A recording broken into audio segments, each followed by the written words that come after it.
এখন ব্যাপারটা হচ্ছে অনেক আগে এদের গ্রেফতার হওয়া দরকার ছিল। সরকার সাহেব দক্ষিণ বামুনিয়া গ্রামের চালতাবেড়িয়া অঞ্চল ভাঙড় বিধানসভায় বোম তৈরি করছিল, যে বোম দিয়ে আইএসএফ তথা বিরোধীদের উপরে আক্রমণ করতো, প্রাণে মারতে চেষ্টা করেছিল। কিন্তু বোম তৈরি করার সময় বোম ফেটে একজন মারা যায়, বেশ কয়েকজন গুরুতর চোট হয়েছিল, আঘাত পেয়েছিল। যে নিয়ে এসে বোম তৈরি করাচ্ছিল ওহিদুল ইসলাম আগে গ্রেফতার হয়েছিল। পরবর্তীতে আমরাও জানতে পেরে গিয়েছিলাম যে সরকার সাহেবের নেতৃত্বে এগুলো সব হয়েছিল।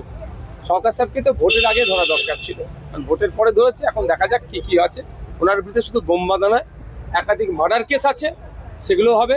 ভাঙড়ের রাজ্জাক তৃণমূলের নেতাকে এই সরকার সাহেবের ইন্ধনে খুন হয়েছে, সেই মামলা হবে। আমাদের 3টে কর্মীকে পঞ্চায়েত নির্বাচনে খুন করেছে, সেই মামলা হবে। ক্যানিং পূর্বে প্রচুর লোকের জমি জায়গা লুট করেছে, সেই মামলা হবে। অনেক বেনামি সম্পত্তি আছে, সেগুলো ইডি দেখবে। এক কথায় সূর্যের মুখ আমার মনে হয় উনি আর দেখতে এখন পাবেন না। কিন্তু আমি একটা জিনিস অদ্ভুতভাবে লক্ষ্য করছি, একের পর এক তৃণমূলের নেতাদেরকে, বিধায়কদের পর্যন্ত কোমরে দড়ি বেঁধে প্রাক্তন বিধায়ককে এইভাবে নিয়ে যাচ্ছে। তৃণমূলের সুপ্রিতম সুকেনিন কামান, তৃণমূলের লিগাল সেল কি ঘুমাচ্ছে? তাদের কোনো কথা নয়। পৌরসভা এলাকায় যে হকার উচ্ছেদ বা বেআইনি নির্মাণের বিরুদ্ধে বুলডোজার চলছিল, তখন এলওপি হিসাবে শুভেন্দু অধিকারী মহাশয় বলেছিলেন এগুলো বন্ধ করতে হবে, নাহলে আমি সামনে গিয়ে দাঁড়াবো। আজকে সেই রাজ্যেই পশ্চিমবাংলায় যেভাবে হকার উচ্ছেদের নামে রাতারাতি মানুষকে বেঘর করা হচ্ছে, এর বিরোধিতা আমি করছি। দেখুন, তাদের পুনর্বাসনের দরকার। তারা চুরি করে নয়, রুজি করে খাচ্ছিল একটা জায়গা থেকে, সে জায়গাটা পরিবর্তে তাদের অন্য জায়গার ব্যবস্থা করা দরকার। তা না করে রাষ্ট্রশক্তি প্রয়োগ করে যেভাবে তাদের উপরে তাদেরকে বুলডোজ করা হচ্ছে, শুধু নয়, সেখানে যারা রুখে দাঁড়াচ্ছে, এই অন্যায় কাজের বিরুদ্ধে যারা দাঁড়াচ্ছে, তাদের উপরেও লাঠি চার্জ করছে। এটা গণতান্ত্রিক কাম্য নয়, এর আমরা বিরোধিতা করছি, ধিক্কার জানাচ্ছি। অবিলম্বে এটা বন্ধ করতে হবে। ফিরহাদ হাকিম তিনি মেয়র পদ থেকে ইস্তফা দিয়েছেন এবং আজ কিছুক্ষণ আগে বিধানসভা এসেছেন এবং তাকে ঋতুব্রত বন্দ্যোপাধ্যায়ের দিকে ঘরে থেকে দেখা গেল। দেখুন, তিনি তো এখন বিধায়ক পদে আছেন, বিধানসভায় স্থায়ীভাবে আসতে পারে।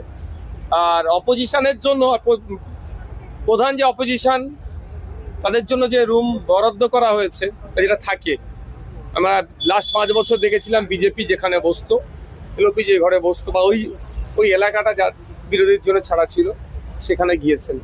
এবার ফিরহাদবাবু এসে লবিতে বসবে, না চিফ মিনিস্টারের যেদিকে বসার জায়গা আছে সেখানে যাবেন, না তাদের এলওপি যেখানে বসার জায়গা আছে সেখানে যাবেন, সেটা তিনি ডিসাইড করতে পারেন। কিন্তু ঢুকিয়ে যে লেফট টার্ন নিল কেন, লেফট দিকে টার্ন নিয়েছে কেন, সেটা জিজ্ঞাসা করতে হবে, তাকে তিনি বলতে পারবেন।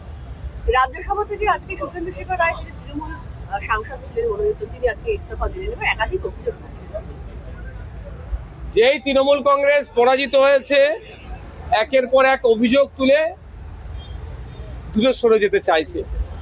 কিন্তু আমি এতটুকুই বলবো, তৃণমূল কংগ্রেস যে দুর্নীতি, যে অন্যায় করেছে, প্রত্যেকটা তৃণমূলের নেতাদেরকে তার দোষের ভাগ নিতে হবে। এতদিন তারা মুখ খোলেনি কেন?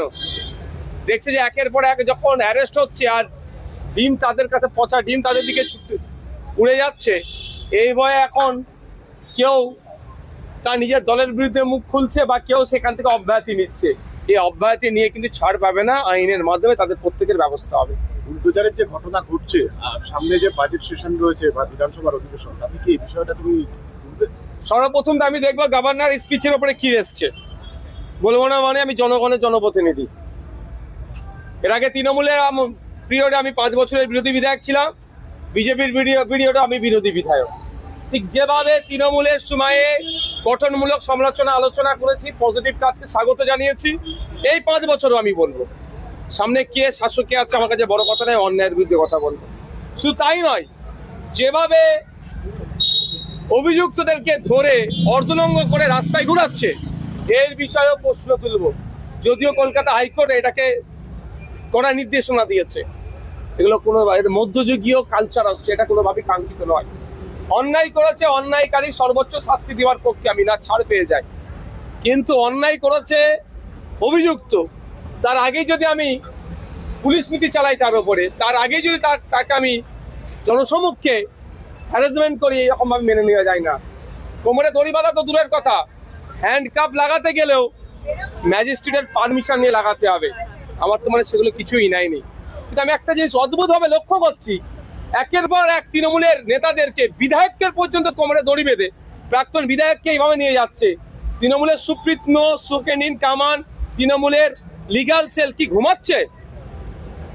তাদের কোনো কথা নয় যে পুলিশের কর্তা ওইভাবে ঘোরাচ্ছে, তার বিরুদ্ধে লিখিত কমপ্লেন করলে ওর চাকরিটা থাকবে কি সন্দেহ আছে। তারপরে তৃণমূল কংগ্রেস এমন লেভেলের দুর্নীতি হয়তো করে ফেলেছে, মুখ খুলতে কেউ সাহস পাচ্ছে না। এই বিষয়গুলো বাজেট সেশনে অবশ্যই উঠবে, গভর্নর স্পিচে কি আসছে তার উপরে উঠবে, আলোচনা হবে। শওকত মোল্লার পরে জাহাঙ্গীর খান তিনিও গ্রেপ্তার হলেন।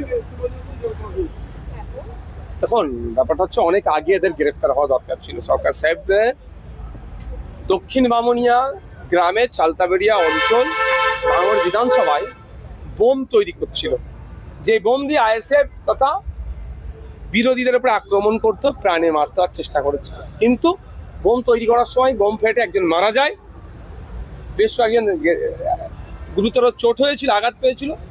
যে নিয়ে এসে বোম তৈরি করাচ্ছিল ওহিদুল ইসলাম আগে গ্রেফতার হয়েছিল। পরবর্তীতে আমরাও জানতে পেরে গিয়েছিলাম যে সরকার সাহেবের নেতৃত্বে এগুলো সব হয়েছিল। সরকার সাহেবকে তো ভোটের আগে ধরা দরকার ছিল, ভোটের পরে ধরেছে। এখন দেখা যাক কি কি আছে। ওনার বিরুদ্ধে শুধু বোম বাঁধা নয়, একাধিক মার্ডার কেস আছে, সেগুলো হবে। ভাঙড়ের রাজ্জাক্ষা তৃণমূলের নেতাকে এই সরকার সাহেবের ইন্ধনে খুন হয়েছে, সেই মামলা হবে। আমাদের 3টে কর্মীকে পঞ্চায়েত নির্বাচনে খুন করেছে, সেই মামলা হবে।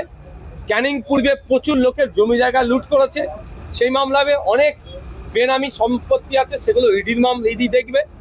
এক কথায় সূর্যের মুখ আমার মনে হয় উনি আর দেখতে এখন পাবেন না। আজকে দিল্লিতে ইন্ডিয়া জোটের বৈঠক, মমতা বন্দ্যোপাধ্যায়ের যোগদান, সোনিয়া গান্ধীর পাশে তাকে দেখা যাচ্ছে, বিরোধীদের ঐক্যবদ্ধ হওয়ার ব্যাপার।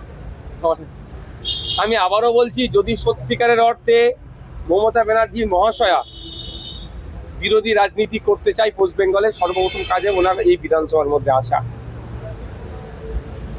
এই বিধানসভায় যদি কন্যা আসতে পারে, আমি মনে করব বিজেপিকে পশ্চিমবাংলাটা অপবাদ দিয়ে করতে হবে। এত 15 বছর ধরে দুধেল গাইগুলোকে বোকা বানিয়েছে, তাদের মাসিয়া সেজেছিল। আগামী দিনে হুমায়ুন কবির বলেছেন যে দাঁড়ান, তাহলে তিনি তার পাশে দাঁড়াবেন, তাকে জেতানোর জন্য সবকিছু চেষ্টা করবেন। যদি মমতা বন্দ্যোপাধ্যায় দাঁড়ায়, তাহলে আইএসএফ কি সেখানে প্রার্থী দেবে না? কেন দেবো না? আইএসএফ এর রেজিনগরে প্রার্থীদের প্রশ্ন আসছে না, কারণ বামেদের সাথে আমাদের জোট ছিল। আমরা রেজিনগরটা আমাদের ভাগে পড়েনি, সুতরাং আমাদের প্রার্থীদের একটা প্রশ্ন আসছে না। যদি সিপিএম জোটে আগিয়ে নিয়ে যেতে চায় তাহলে প্রশ্ন আসছে না। দ্বিতীয় কথা হচ্ছে, সামনে কে থাকলো আমাদের দেখার প্রয়োজন নেই। আমরা আমাদের জোটে লড়াই করব। আমরা চাইবো জোট থেকে এবারে গতবারে 2021 নির্বাচনে একটা ছিল, এবারে 2টো হয়েছে, যাতে 3টে সহ আরো বেশি করা যায়, তার লড়াই চাইবো।